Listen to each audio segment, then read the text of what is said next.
Hi, everyone. Welcome to Unfiltered Flow ELSC. I'm Megan Cook. Today it's my pleasure to welcome Mr. Jim Yetter to the program. Jim is the engineering manager at Parker Hannifan Canada. Jim has been in fluid power for over 43 years. Welcome, Senior Yetteri. Good to see you.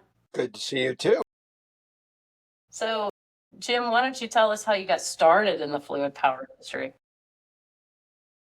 The beginning of how this all started was I had a professor in school. I took an elective for fluid dynamics, and he was actively involved in consulting. And I guess he just pushed all my buttons for interesting stuff. And I want to learn more about this. And what had happened was when I graduated, he made me a job offer, and we're doing a lot of things in hydraulics. And that's sort of my first step into the fluid power industry and what it was all about. I had, the formal training just at the fluid dynamics level and a little bit of knowledge about hydraulics, but my major at school was electrical engineering. Oh, I didn't know that. Interesting. So that's how I got to where I am, I guess. And I guess from a perspective of working in the environment, I never did any electrical engineering work in my career. I jumped into fluid power and controls and stayed there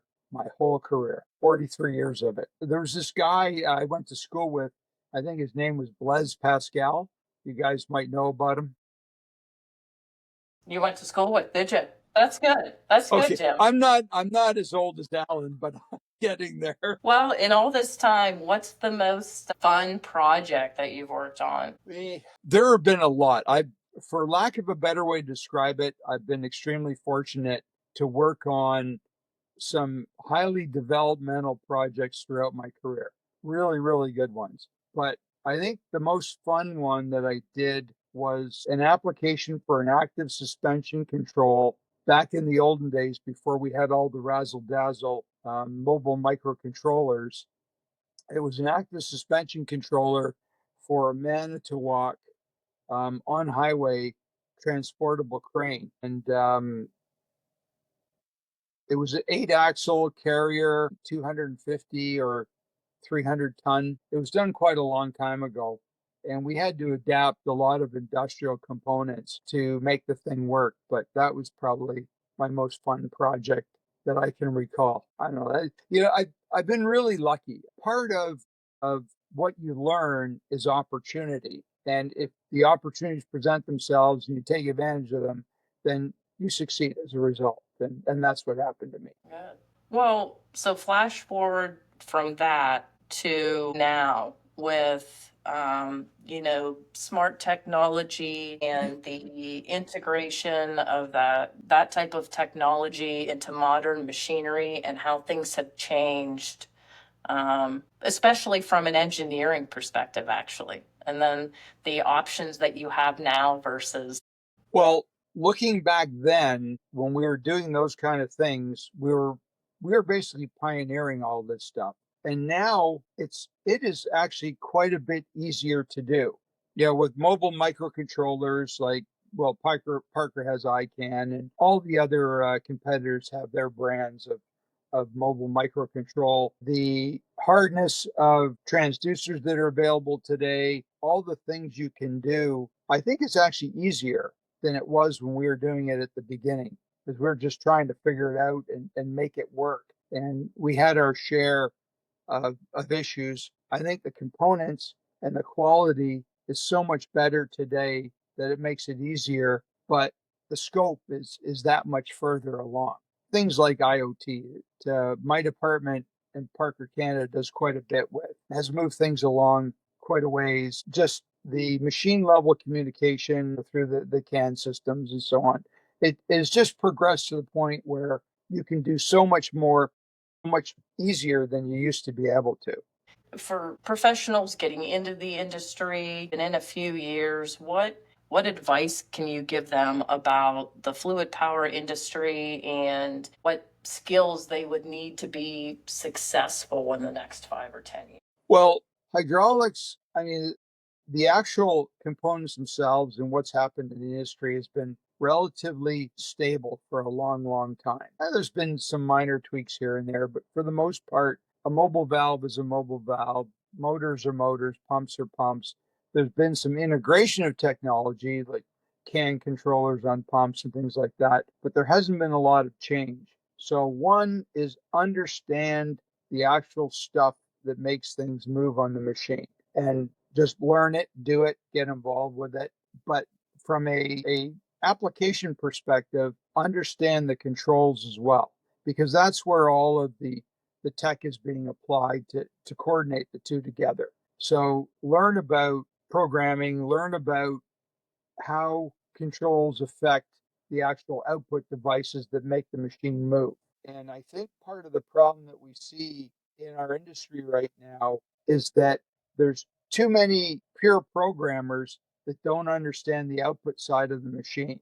When I was, well, many years ago, when ICANN was first rolled out by Parker back in the 90s, what happened was that the engineers that picked that up were hydraulics guys that learned the programming side of it.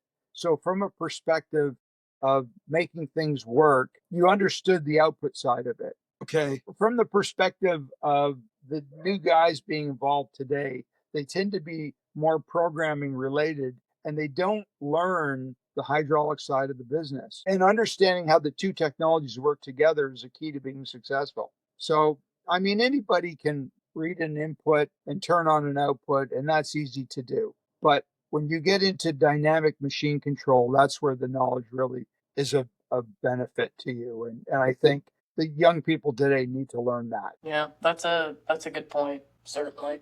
Well, and this goes hand in hand in that, I guess. The challenges in the fluid power industry right now, Jim. What do you see as the biggest challenges? To be overly current and topical, tariffs. That's causing, I mean, tariffs are as disruptive to our business as we've ever seen.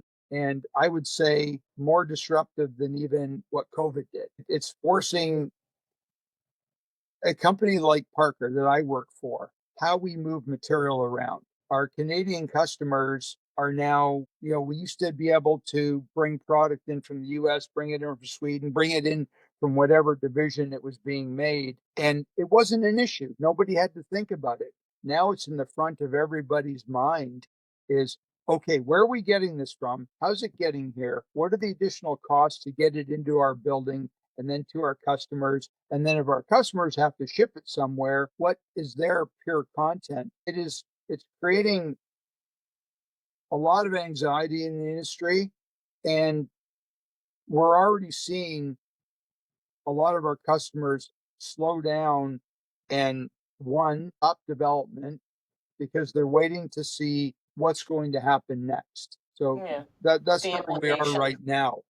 As far as the biggest challenge, if we talk technically, I think the biggest challenge is electric propulsion, electric actuation.